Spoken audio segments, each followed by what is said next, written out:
Hey guys, today I'm here with Christine Davies. You're the chaplaincy, you run the hospital chaplaincy department at Robert Wood Johnson University Hospital. That must be a really extreme job. I know I've seen a couple of things that you've done as well. Many people don't. Okay, are you familiar with who Duncan crap, I had his name and I was like, don't forget his name, and I forgot his name. It starts with a T. And this is exactly how I run things. I'm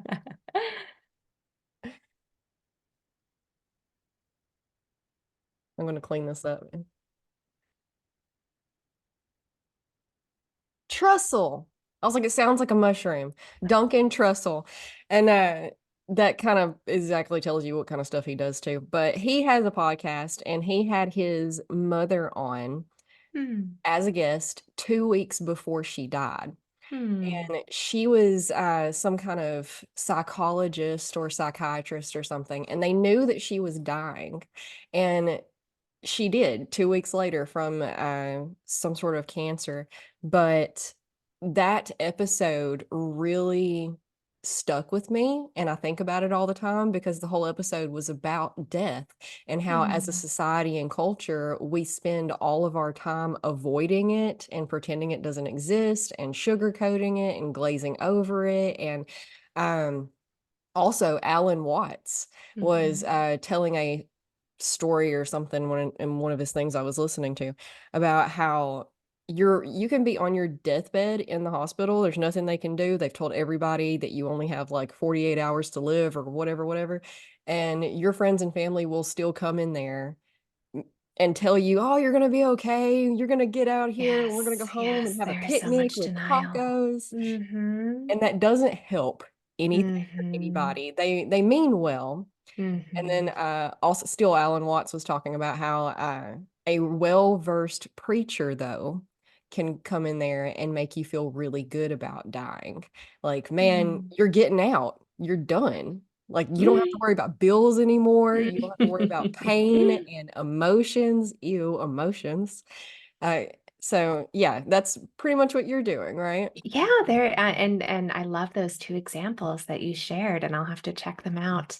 Yeah, so I sit with a lot of people who are at end of life, and I do a lot of training for individuals who are becoming hospital chaplains because it is a whole field, right? It's not just someone walking off the street doing this work. It's people that have a theological degree, often an ordination or endorsement from a particular faith background, as well as 1,600 hours of postgraduate clinical training. So they're doing internships and residencies in this work to learn how to be with people because, as you said, it is hard. We want to cheer people up sometimes. We are well meaning, but we can actually do a lot of damage Mhm. with our words, like those individuals that you talked about that are in denial, right? Trying to cheer people up, trying to, we talk a lot in our society now about toxic positivity. And there's some toxic spirituality as well, and people putting their own theology and their own kind of cheerfulness onto other people who are in pain, and not just at end of life, but at various types of pain. And in so doing, can silence them and not allow them to do the work that needs to be done in order to heal and to process, or at end of life, to be able to have that acceptance, to be able to say the things that they need to say to their family in order to have what we sometimes refer to as a good death. Right, where people feel like they were able to speak their truth. We have an intervention that we call life review, looking back on one's life, having that reflection, recognizing, what was important, so that they can die well. Yeah, so it is an intense job. I enjoy it because it is a way to be with people when they are at their most vulnerable, whether it's the patients themselves or the families, to make it even 1% better by bearing witness to what they're going through, by being there providing that listening presence. And a lot of times it's by doing less or saying less that we can actually be more effective, which sounds a little bit counterintuitive, if you will. And my interns are always surprised when they've been with a family saying goodbye to their loved one at end of life.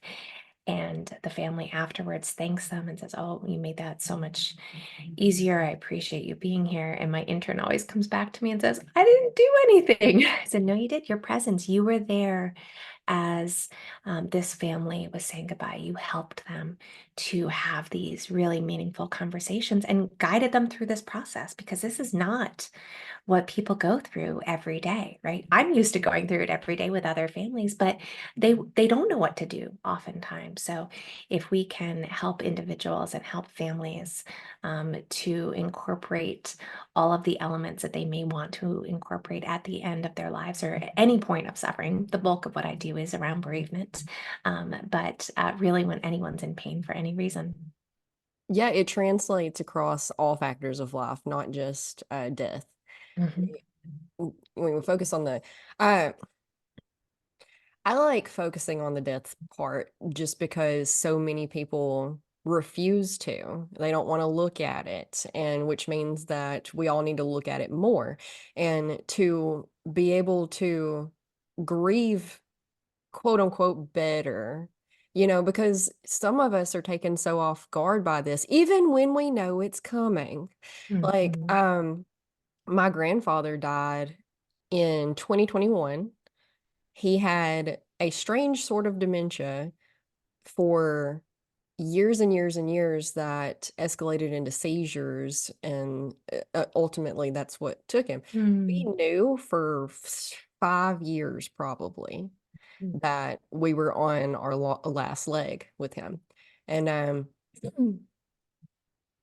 it was probably longer than that. It was probably closer to 10 or 15 years that we started getting. Mm. He was like, he had another seizure and ended up having to be med flighted because he would when he had these seizures he would fall, and he was already in like his 70s. So when he fell, he would break ribs or Mm. hit his head on something, or it would just Mhm. Oh, exasperate it. So we would get call after so call hard. for years of they were med flighting him again, and it was always the same story. We don't know if this is the end or not. Mm. So we kind of Oh, desynthesized to it a little yeah, bit. that's a hard place to be because, and unfortunately, I hear that story often because you're having to be hyper vigilant for so long and you're kind of waiting with bated breath. And there's a great term for what you were going through, with your grandfather, which is anticipatory grief. Yeah. Right? So you knew that the end was coming, and it was, kind of a lot of losses along the way, right? Especially anyone with dementia, or any sort of chronic condition that is going to impact their functioning.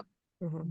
You're losing, sometimes people talk about it as losing pieces Yeah. of the individual, or the loss before the loss is another term that individuals use to really process with it. And a lot of the families that I journey with talk about having some relief when their loved one does die, and they feel guilt around that, and they're surprised by it. They're surprised that they feel relief, but I think it's pretty natural Mhm. given that you have been preparing for this for so long, and that you saw your loved one potentially in pain or not themselves.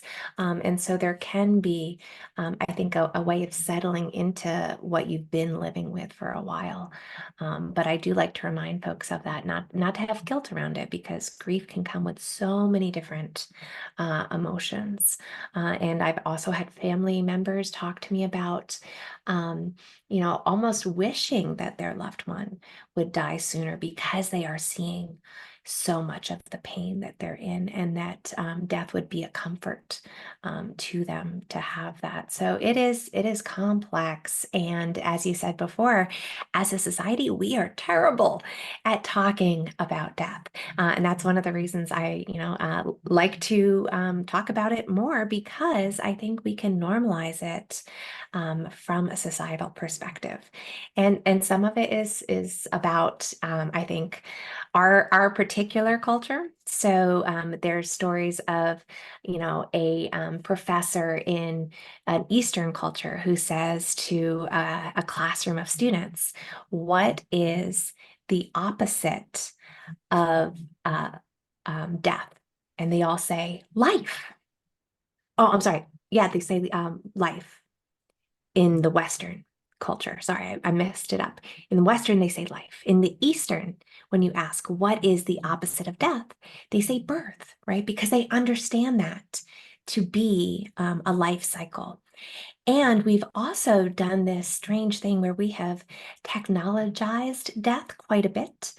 So if you think about what our ancestors went through, you know, uh, even 100 years ago, maybe 100 years before that, death was very much in the home. It was part of life. We also had a much lower expectation for life expectancy, but people were used to it. And now, a lot of deaths occur, in the hospitals, and in a way, in a cleaned up version. Or you think of, funerals. It's very separate. And I think there's pluses and minuses to that, but we're not used to seeing it as much. And I think that is the hard thing for individuals, especially when I'm prepping a family to go into their loved one's room. When we know that the loved one is about to die, they don't know, what to expect, or what to look for, or what it's going to be like. Or sometimes they don't want to see their loved one. If I am accompanying a family after they've died, and having to take them to the morgue, it's too hard, for them to see. And so we tell people there's no right or wrong way to do it. But I think it does speak to the larger comfort level. And like you, I talk about it all the time. I'm no fun at like dinner parties. I don't know if you saw the Barbie movie, but I loved the scene where, they're in a dance party, and all of a sudden you hear a record screech, and she goes, "Do you guys ever think about dying?" I'm like, "Oh yes." Barbie could be a hospital chaplain, because we talk about that a lot. And it came up, I think, significantly during COVID, as people were, fearful for their own death, as they were, hearing about all the deaths going on, having family members impacted by that. So I think we got a little bit more consciousness raising when it came to that. Also, things like doing advanced care planning is so important. So, and we just passed, just the other day was National Healthcare Decisions Day, which is always the day after tax day. So it's always April 16th, which I love, because it's an ode to Benjamin Franklin, saying you can't escape death and taxes. Those are the only two certain things in our life. And so it's right after tax day. But the idea is, telling your loved ones what your wishes are if and when you can no longer speak for yourself, from a medical perspective. So things like, would you want, CPR done if you have, a terminal disease? Would you want to be intubated? Would you want to be in the hospital when you die? Would you rather be at home? What do you want your family to know? And naming the person who is going to make those decisions for you is so important, because otherwise it's going to default to a legal next of kin. And for some people, that is not who they would necessarily have chosen. And I have seen lots of families really be in distress because they don't know what their family member would have wanted done. And they feel all that additional burden of guilt. And in the midst of their grief, right? They don't need that on top of it. So that is my plea to people, to think about these things and to fill out that documentation. It's pretty easy to do. You don't even need a lawyer, although you can go and see a lawyer to do it.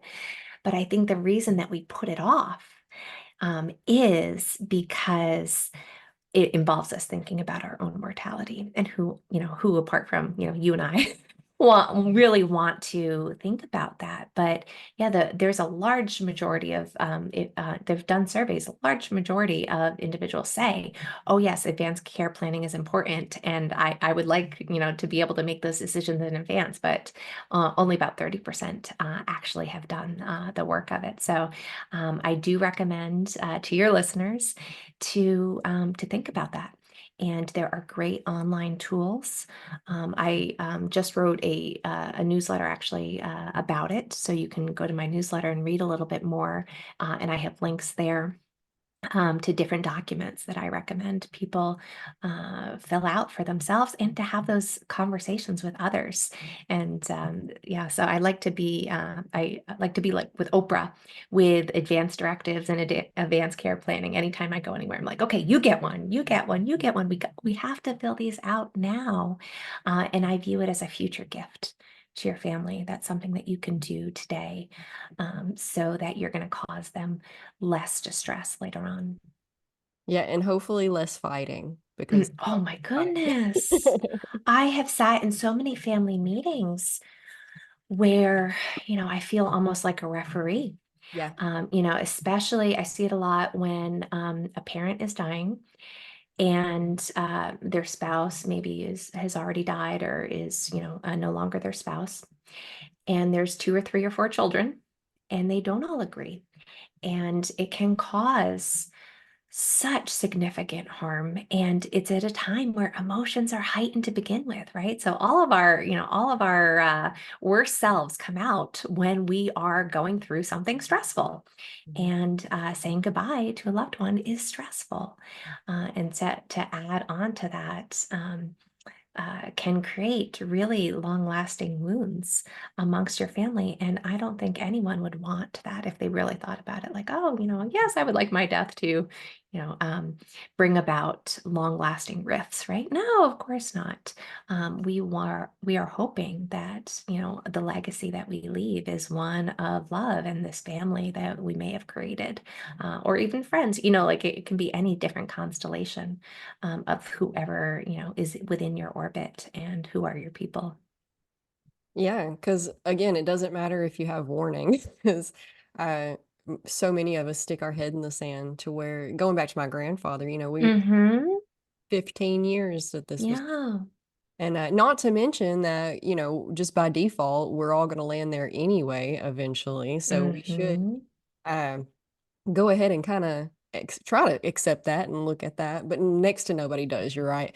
And so 15 years led up to this, and we still had people who were like family members who were part of the process of caring for him every single day of this time, Mm-hmm. were just, I guess, in denial or something, and Yeah. completely shocked when he actually Well, died. when he did die. Well, and that's the other piece of it too. I think the burden of caregiving Mm, is significant, yes. and the toll that that can take. So it's almost, to me, yeah, I hear, your story, and it may not be that surprising because they're just so, I've done it too when I've cared for people. You're so focused on the day to day, right? Because there are so many tasks, and the emotional load of it all can be all consuming. And so that's another reason that I recommend to caregivers. I know it's difficult, but I recommend to caregivers to take care of themselves as well, because and women are especially good at this, putting other people's needs before their own. And there's been research on this, and I've seen it borne out, unfortunately. Um, when individuals have a chronic condition that is requiring a lot of care, sometimes the caregiver winds up dying first Hmm. because they have put off their own, routine medical examinations or other aspects of their own health. And that can be tragic in its own way. And I think it would be a surprise to most people to hear that. Yes, the statistics are out there that primary caregivers often, it's like 10 or 15 years knocked off their lifespan, something like Mhm. that. I Yeah, I read it don't, a couple of yeah, days ago. it is significant. And something to keep in mind, if any of your listeners find yourselves as a caregiver right now, yes, do your documentation for what you want at the end of your life, but also take care of yourself now. Mhm. And that's, something else that comes up for me doing the work that I do. We are not promised any moment. And so really um, having that in the background to motivate us to live the ways in which we want to live um, today. And I understand that can be really difficult when you have people that you are caring for. But if there are ways in which you can infuse your life with meaning and sacredness in those moments, that is so important. Yeah, facing death gives you the opportunity to take every moment as a complete gift. And I Hmm. come off sometimes as really callous because I'm a little overly practical at times. Mm. Uh, and so, yeah, I definitely manage that aspect of me with just active listening and no talking because Oh, and we could talk about that as well, because that's something else I teach about. How do you listen better? yeah, because a lot of times all you have to do, oh, again, coming back to like how it Yeah. expands not just with death, but in all areas of Hmm. turmoil and stress and situations and circumstances that are tragic and whatnot. I, People are always like, I don't know what to do. I don't know what to say. Hmm. Literally Yes. just exist in the space, hold Hmm. space, Hmm. watch the person who is, having the hard time, gauge what, the only thing you really need to do or say is, do you need a drink of water? Are you Hmm. hungry? Can I get you some Hmm. food? Would a nap help? I can take care of all of this while you rest a minute. Like, just Hmm. holding space for the person to also be cared for. Yeah, absolutely. I think a little bit of what we talked about before, I could give you a whole list of things of what not to say, Yeah. right? Because I've heard people say those things that are well-meaning, such as, oh, everything happens for a reason, or, oh, this is just a test, or you'll get through this, or just think positively, whatever it is, those can do harm. Mm-hmm. So we are better off, as you said, being present in the moment. I had a seminary professor who would say, in crisis, when you are providing care for someone, you show up and you shut up. Mm-hmm. And I love that because it is um, a way of reassuring people that nothing you say is going to make the situation better, Mm-hmm. but there's plenty that you can say that might make the situation worse. Mm-hmm. And I think part of the first step of caring for others in that way is recognizing what's going on for us, because oftentimes it is our own desire to cheer the other person up or to fix the situation. It's really about our own motivations and our own inability The to ego. sit in that pain, right? And there's a great anonymous quote that says, the cry of the soul can only be heard by one whose soul has already cried.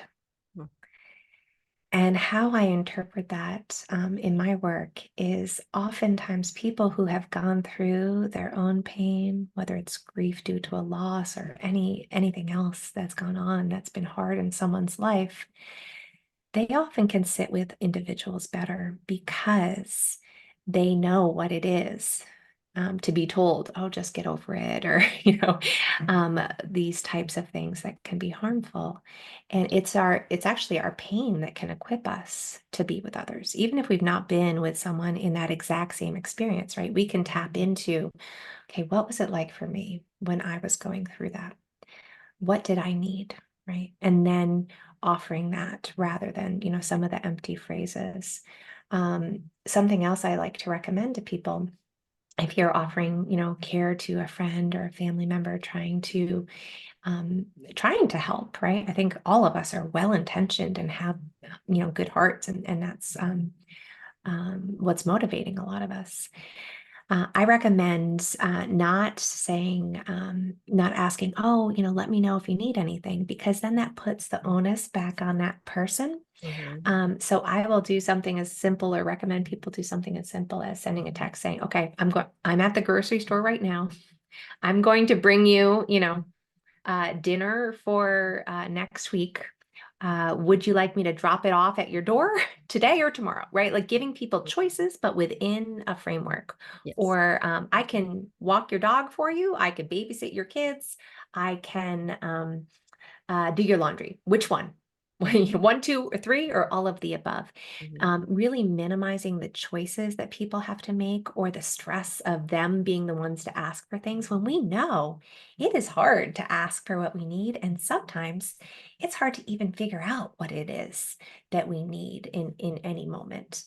Um, and it could be as simple also as, I'm just going to show up and sit next to you, and we don't have to talk about anything, right? We can talk about it if you want, but otherwise I'm just going to be here because I know that this is hard for you to go through.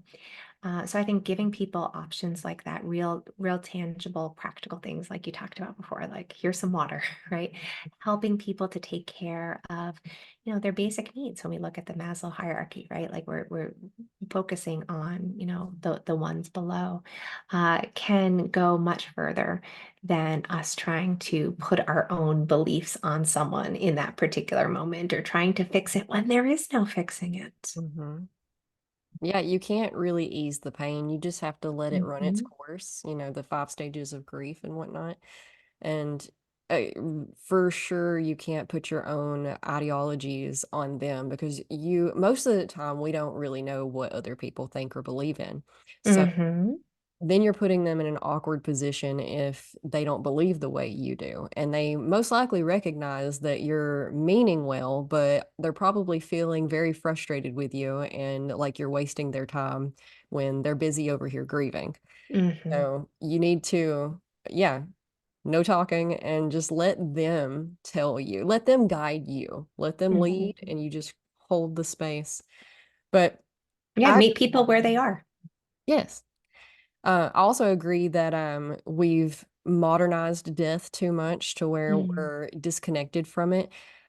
Used to, it happened, you're right, all in the house, and the family took care Mhm. of everything. And um, I've seen some things. I don't know if I read an article or if I had a guest on, actually. It all, the information kind of starts running together. Mm. But somebody was talking about how you still do have the option of caring for your loved one in the home, preparing their body yourself if you want to. I know a lot of people don't know where to begin with that, but you don't have to call the morgue immediately. You don't have to rush into anything. And those who slow everything down and just take the time, who choose to have all this happen in the home, report more connection to their loved ones and Mhm. more ease with the grief Mhm. process because it's more natural. And so, you can be, the hospital is a very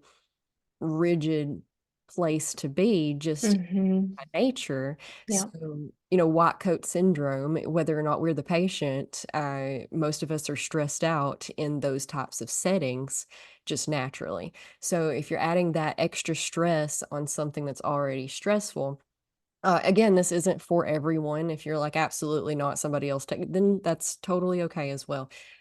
Whatever works for you is what you should do. Mhm. But many people do report an easier time with the whole death and grief process when they're involved.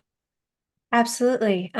Yeah, many people do not want to die in a hospital if you were to ask people, right? And there have been studies that have done that. And hospice is a beautiful thing that can help a lot of people to get to be able to die at home. And it's the type of thing where people have to, unfortunately, what I've seen is they're called in too late, where it's not a possibility, right? And so sometimes that's because the family isn't willing to have some of those conversations sooner rather than later, the patient themselves. And so that's where going back to the advanced care planning can really help to state, what are your wishes are, so that everyone knows, from, uh, very beginning stages of someone's end of life, that this is the plan, this is the goal, or we talk about goals of care a lot, and what is it that someone would want. Now, my preface for all of this is, this is when we know that death is coming, and just also noting that there's also a lot of what I would say is traumatic or crisis death, right? Where we don't know, unfortunately, like the car accidents, the falls, the heart attacks that come out of nowhere, and those are also very, very difficult for families to navigate. Uh, and a lot of what my job is as a chaplain is to be there in those gaps with the family, and it's a much different type of grief, right? Yeah, for sure. Because they haven't had the time to sit with it for even a day or two before it happens, and they haven't had the opportunity to say goodbye. Mhm. And so the crisis grief can often be harder to I think just harder to work with moving forward from the death. And in those instances, I hear a lot of families replaying, kind of everything that happened, trying to see like, oh, could I have, if only I told him not to go to the store to get milk, and then he wouldn't have been in the car accident. And it's a real um, difficult place for people to be and to make meaning of in that moment. And the other piece that I see a lot of is it doesn't feel real for Mhm. folks. So every time I'm with situations, I often hear families say, "This just feels like a bad dream," Okay. right? Because it is just so shocking Mhm. and completely out of the blue for a lot of people. Yeah, and the edges of reality do become very fuzzy Hmm. these days. I've experienced both, and I've often sat around and thought about, which form of loss would I prefer? The Oh, slow yeah. and the Hmm. slow Hmm. decay, or the instant shock, Yeah. and they're both their own different things. Yeah, it's all hard in Mhm. different ways. Hmm. Yeah. Yeah, but you know, trying to lighten it up a little bit. Uh, you have to know the darkness in Mm, order to really appreciate the light and be able to live day to day. And facing the darkness of all of this has helped me really chill out about a lot of things in life. mm, It used mhm, to be very thing everything was stressful for me. I've built my entire mm, platform on anxiety, and hmm. solely. And so I get it. I totally get it. Yeah. But coming to terms with all of this has really uh made things less stressful. For example, the kids color on the walls. My husband loses his crap. And I'm like, look, it's all gonna burn down eventually anyway. And that's my attitude towards everything these days. Does it really matter? Does it really matter? I mean, Hmm. Hmm. probably not. Most likely not. And if you really have this attitude moving forward in life, you have not only the courage to do new things and try new things and, go out on a limb and whatever, whatever. Take that random trip to Europe. I don't know what it is about Americans, but we feel like it's super crazy dangerous to go visit another country. And so um which is relative to the country for sure. But if you live with the mindset of we are never promised tomorrow, we Hmm. only have this moment right now. Who do we want Hmm. to be in this moment right now? You start noticing all of the pettiness that most Hmm. people absorb themselves with. And it's like, wow, we only have X amount of time in this life on this planet. Is that being mad about that? Is that really how you want to spend your limited amount of time? Hmm. Yeah, it puts things in perspective Uh-huh. in and can be very clarifying. Mhm. Although I might be with your husband, I would maybe get upset about the crayon on the wall. But there's plenty of other things where it's like, okay, what matters, right? And what is it that we're gonna want to remember. There was a great cartoon that I saw once where it was just a cartoon of someone in a hospital bed, and there was a family member there, someone in a clerical collar, I'm guessing a priest that was there, and the patient in the bed says, I only regret not spending more time on the internet. I'm like, to me, that was funny because that's not what anyone, is talking about, and how much of our lives, you know, uh, are really focused on making the most of it and taking the vacations, doing things that are bringing you joy. And a concept that I sometimes engage in, because I see so much of, the heavy pieces that we're talking about, is called doubling the joy. Like, how do I add even more joy into my life to counterbalance, a lot of the sorrow that I sit with. But in so doing, it's also, emphasizing living one's life and doing things that are going to connect with yourself, with others, with the world around you. And so, absolutely, I think that is, if there's no other takeaway, I hope that people can live with intention, and not putting things off, and not saying, oh, it'll be better next week, or in I'll do that, next year, or when at this season, oh, work's busy right now, I can't do this. No, like, if not now, when? There's a great book, I'm forgetting the title of it right now, but it's and the author, the title is Time Management for Mortals, and I think it's something like, I'll have to look it up real quick. I think it's something about, we only have so many weeks, right? And it gives us the number, which I'm not good with numbers. I think it was 48 or 52,000, 4,800 weeks, or, something like that. And it's really breaking it down, like, okay, how do you want to spend your life, and how you spend your days is really how you spend your lives. People much smarter than I have said that and talked about that.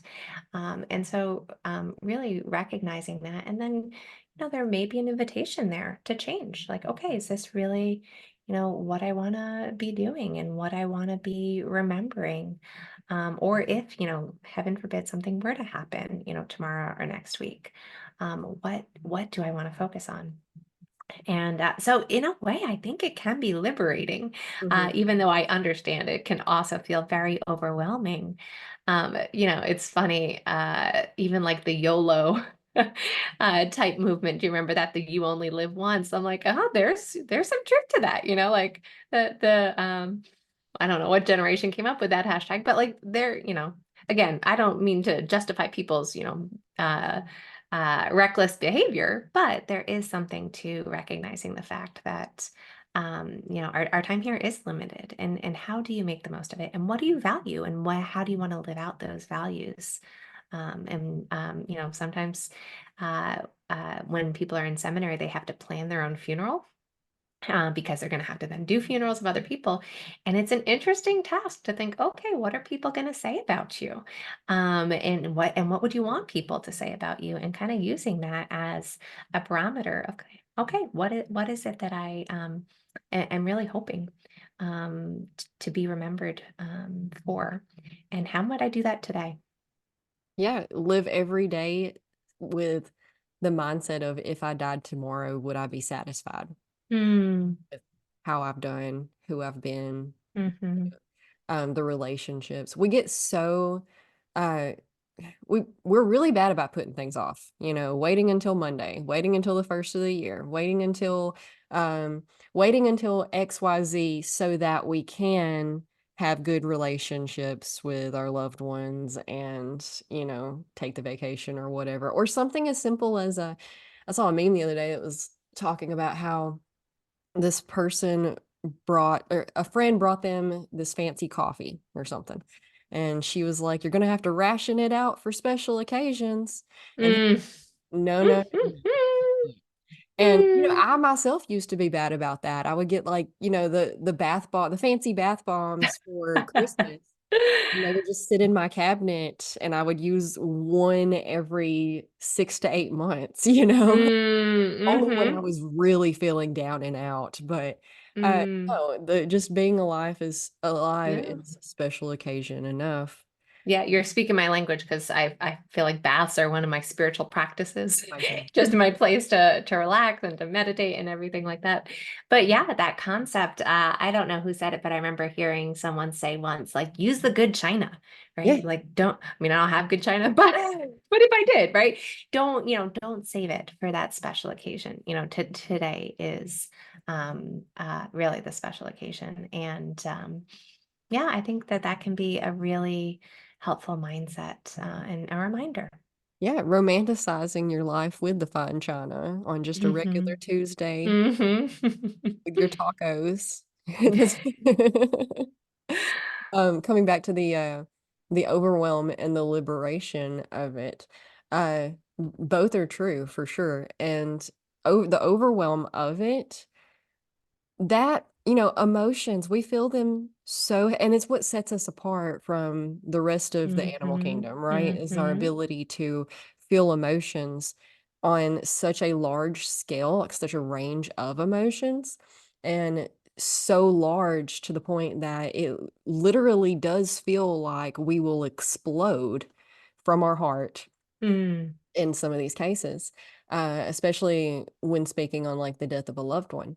But the counterintuitive, like we what makes it worse though and perpetuates it is our fighting of the feeling of those emotions. Hmm. Which, Hmm. is natural. We don't want it. We don't want it. We don't want it. So we push it back and push it back and try to run from it and try to hide from it. And that's exactly how it gets stuck with us forever. And then it's never processed and then it causes problems elsewhere. But if you can have the intentional thought process to allow those emotions to come in and be felt and Hmm. yeah, it's probably going to feel like it's tearing your heart open, Hmm. literally at the Hmm. seams. You're not going to survive this, but the thing is that you are going to survive it. It is just a feeling. It is a powerful feeling, and most often that feeling is the remnants of the depth of love that you had for the person. Or, like it could also be trauma and pain Hmm. related, and like, that shouldn't have happened to me. And yeah, I agree as well. But if you just allow yourself to feel these emotions and process them, they will process out, and then they'll feel it'll be less and less every time. And then you can truly move on clean and clear of having to carry around that baggage. Hmm. Absolutely. I think one of the first steps, even if you're not going through your own hardship right now, but you're wanting to become a better listener, right? A lot of what I teach my chaplaincy students is first step is to recognize that you have emotions, right? I think, and sometimes this varies by generation. I think, today it's a little bit different. My kids are learning about feelings in school, but that wasn't the case for a lot of us. We didn't Oh God. have that emotional education to draw from. So even even naming emotions, I will ask my students oftentimes if they're are sharing about a case that they had. I'm like, okay, stop. What are you feeling? And they can't name a feeling, right? Oh, They'll say, well, I'm feeling like, or I'm feeling that I should have done da, da, da. I'm like, no, if you say I feel like, or I feel that, that's not a feeling. And so I even break it down for them so simply. I'm like, all right, we're going to go to, kindergarten level here just to name our feelings: mad, sad, glad, and frad, which is afraid, but we make it rhyme so that they can remember, right? So and the idea is that, so many feelings can really be distilled into that. So I'm feeling annoyed. Maybe you're not, that's mad, right? When you really distill it. And so recognizing our feelings is really significant for a couple of different ways. One, as you talked about, to help us process it, right? To even know what we're feeling. But another is sometimes our feelings are driving us, but we don't even know what we're feeling. And then it's impacting those around us, yeah. right? So if we were to go with mad, right? If I am feeling mad, but I don't know it, it's going to come out all over the place, right? And I don't intend to push people away, but I'm doing it. Or, Mhm, I'm being defensive in a meeting that I'm in and I have no idea. mhm, So I think self-awareness really starts with being able to articulate our feelings, mhm, and then work with them, right? And that can help you to be able to connect with the feelings of others, as I was talking about before. So if I am with a patient who is fearful of a surgery, right, I can tap into my own fear. Okay, like I know what it is to be scared of surgery. So I'm not going to tell them about my experience, which is a temptation for some people. They will do that when they're trying to be professional listeners. I'm going to say, tell me about the fear. What is it that you're afraid of?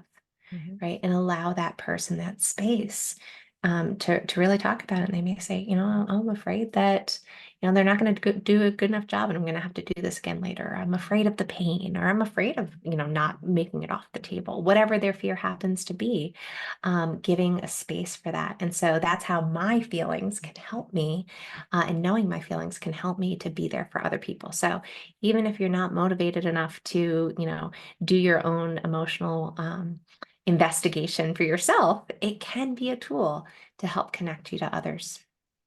Absolutely. And yeah, our emotions do drive our everything. The inner Hmm. workings and the outer habits and the external and the internal, like every single thing in our life is driven by our emotions. And most of us are running on default autopilot Hmm. and just letting them run rampant. And I was a full-blown adult before I realized that very few people have emotional regulation skills. Hmm. Most people are just letting them spill out all over the place unchecked and untamed. I always use the analogy of a puppy and how our minds are like an untrained puppy until we work to train the puppy. And until we work to train it, it's going to be chewing everything up and peeing on things and just running rampant. And that's exactly how most of us live our lives. And then we're like, I don't understand why I can't change my habits to meet the goals in life that I want to meet and do the things and yada yada. And like, that's why, because how you live every single day, just moment to moment, habit to habit. You don't really want I don't really like the word habits because you don't want to, unless you're trying to create new habits, you really need to just, because most of us are on autopilot, Hmm. we're just Hmm. doing the same thing that we did yesterday by default. And instead, we need to be, it's all awareness. Everything is Hmm. awareness. All of the work on everything is awareness. If you want to create new habits, it's awareness. If you want to reach goals, it's awareness. Better relationships, with both yourself and others, processing grief, it's all, every bit of it. Absolutely. And the ways that our feelings can intersect with our thoughts too is, that could be another whole podcast. But I used to be a cognitive behavioral therapist. And so the connection is really powerful.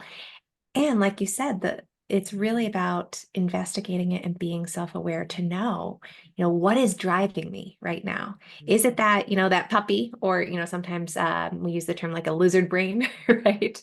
Or is it, coming from a place where we are more aware? And what I always recommend to people, just from a mindfulness perspective, to be able to um, be present to the moment, to check in with yourself, to check in with, however you might define your own sense of spirituality or divinity or transcendent, to check in with others.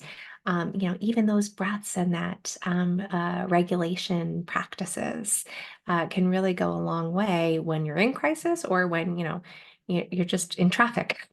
And I don't know that we talk about those skills enough either. But like I said, I'm seeing a lot more of that, at least with our children and that generation. Yes, the internet, with all of its flaws, has brought about a huge wave of information and knowledge sharing. And Hmm. now we're all aware of the thing. The it goes, if you've never seen a pair of shoes in your life, then you had no idea that you don't know how to tie them. Hmm. And that's how most of us have been up until this point, is like we had no idea that emotional regulation was something that we needed to do. We've heard of anger management, Mm-hmm. we've heard of Mm-hmm. depression, but if you don't Mm-hmm. particularly fall, anxiety maybe even is sort of new. It's not, but we didn't have a name for it until now. We just were told to suck it up. Everybody's afraid of something. But now we know that there are things that we should be working on, and Mm-hmm. we're seeing that, oh, the problem in my life that I can't seem to get past is actually, and you follow your emotions. You're like, okay, well, Mm-hmm. that problem makes me feel like this. Mm-hmm. Why? And you kind Mm-hmm. of backtrack it until you can't anymore, and then you find out, oh, well, that bothers me because, or I do that, and it bothers me because it's not who I want to be. And the reason I'm choosing to be this person is, well, falling into default of being the person who does this is because back when I was 7 years old, somebody who was supposed to encourage me about this one thing instead told me it was stupid. And then I internalized that. And well, now I realize that the reason that they said that was because of their own limitations from, Mm-hmm. and somebody probably told them that instead of encouraging them, and then they just took it as face value truth because internet didn't exist, and there was, before the internet we were pretty much subject to the people in our vicinity and whatever they thought and about how the world worked. So if you never question that, which a whole lot of people don't, they just take for whatever they're given for face value and never question a single thing, and then you can be like, oh well, I don't have to hold on to that anymore. Mm-hmm. And then you Mm-hmm. let it But that takes so much work, right? And really kind of, when we think about family systems, like breaking the cycle Mhm. of the way in which you were raised, or things got passed down, and intergenerational trauma and the internalized messages that we have, whether from our family of origin or from, I see it a lot. People kind of internalize some of those spiritual truths that they've heard that are no longer serving them, and have a hard time parsing it out and letting go of it, and taking something new on, or changing out the tape of their own spiritual belief, because these things have really taken deep root within us. And so for that reason, I recommend, so we didn't talk about it, but part of what I do on the side, in addition to my hospital chaplaincy practice, is I work as a spiritual director. Okay. And I work with individuals who are looking to get more in touch with their sense of the holy, whatever that might be like. And a lot of that work is, looking at, okay, this is what I thought I believed about God. For those that believe in God, and now I don't know what to do with this, or how to make sense of this, and really trying to listen in a really attentive way to what's going on in their life, and incorporating practices that may help, such as, meditation or contemplation, quiet and silence, which is also something that we're not great at as a society. So I encourage your listeners, if they're wrestling with any of this, there are supports, right? So spiritual direction is one that not a lot of people have heard of, but there's also, I'm a huge proponent of therapy, as a former therapist, as someone who's still in therapy. But even something as simple as journaling, or, talking your thoughts aloud, I think can go a long way toward building that self-awareness. And that's also a coping tool, Mhm. right? So we talked about people that were caregiving for their loved ones before, getting in touch with what you are feeling can help you to cope and help you to care for yourself. It doesn't always feel like that, because sometimes it feels like hard work to do, but the results can be really significant. Absolutely. I hear people all the time talk because I get, I'm really deep into personal development, and people will be Yeah, like, it sounds like it. You're talking the walk and walking the talk. thank you. That's the goal, right? Hmm. And nobody want it never felt like work to me. And I hear people constantly telling me that it's work, and like it is work, but also you're just sitting around thinking about why things are, and how things are and why things are. and why you are the way you are and why other people are the way that they are. Mm. And obviously, I was one of those kids who were constantly whying everybody. But they are coping mechanisms also. They Mhm. are coping skills. So, like, if you think you don't want to do the inner work to heal or process or get through this or that or change your habits or if you think you're that type of person, but you're over here walking around like I'm anxious all the time. Why am I so Mm. stressed out and Mhm. anxious? Does anybody have anything for anxiety? And you know, there's we're really quick to turn to medications. And Mhm. sometimes those are needed and helpful, and other times they're just a way to avoid. Mhm. Absolutely. And I think it can be for some, and it's been hard for me at various points in my life, but one of the reasons it can be hard is because it involves, visiting painful parts of our life potentially. And Taking responsibility. absolutely, and acknowledging hard truths about ourselves, and looking in that mirror and saying, "Oh, I don't really like that," but it is true about myself. And so, yeah, I mean, similar to what we're talking about with death, right? Like, sometimes it's just easier to be in denial Mhm. about some of these things than to face it, right? Or sometimes even as we're looking toward self improvement, it can be easier to just say, no, I'm just gonna focus on all of these other things, or I'm just gonna try these medications or this. And I agree, it can be a great supportive tool. It's also not the only thing, and not certainly for everyone. And I think it is helpful to look at what are the roots of the problems rather than just treating the symptoms of it. Mhm. But again, it takes more time and it takes more intentionality. It does, but you do get lasting results. Hmm. Whereas like medications and whatnot are just masking the issue. They're putting a blanket over it and hoping it goes away. But I mean, the blanket with the stuff, if there's a pile of crap in the middle of the floor and you just throw a blanket over it, you're still Mm. going to trip over it from time to time. Whereas if you do address things at the root and instead of throwing a blanket over it, you clean up the mess, then you have a spaced, free, and clear walk. It's the same thing with our emotions and all of the layers of gunk that's been piled on top of us. And I mean, sure, it's a lifelong process for sure.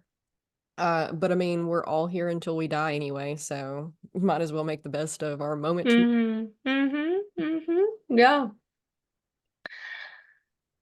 All right. Well, we could do probably another couple of episodes on spiritual stuff and more death talk. I love talking about it. Nobody ever wants to. I also am not very fun at dinner parties. I'm glad I'm not the only one. But no, I do think it's important, and just as it's important to dabble in that joy, it's also important to remember how short life is, and use that to fuel the way that we live. So thank you so much for having me on here. And if individuals are interested in hearing more about death, I talk a lot about it. You can go to my website. I'm Christine V, as in Victor, Davies.com. And I also write a weekly newsletter that incorporates a lot of my stories as a hospital chaplain or as a spiritual director, where people are, really looking at grief or looking at resilience, or how to be better listeners. So I encourage people to check that out if they're interested. Yeah. It's hard work, but the rewards are there and Hmm. worth it. And we're always looking for fulfillment, and that is a step in getting that, I believe. Are you familiar with Sasha Sagan? And No, she's Carl Sagan's daughter. I was wondering about that. Okay. Yeah, I recently read her book. It's for small creatures such as we. It's something like that. But it talks a lot about death because Carl Sagan, her father, died when she was about 15 or 16. and she took his death really hard, and the whole book is just about her processing it pretty much. It's I'm really writing it down. I will add that to my TBR list. Yeah, I highly recommend it for anybody who wants to start processing any of this. I cried like Mm, 5 times, but it was like mm, a good heartfelt cry. It was like, hmm. oh my gosh, that's so beautiful type of cry. I'm gonna see if she wants to come on to the show and talk about it because Oh, neat. Well, I can't wait to listen to that episode. all right, well, thank you so much for being here. I guess we'll wrap things up. Thanks for having me. I've enjoyed talking with you.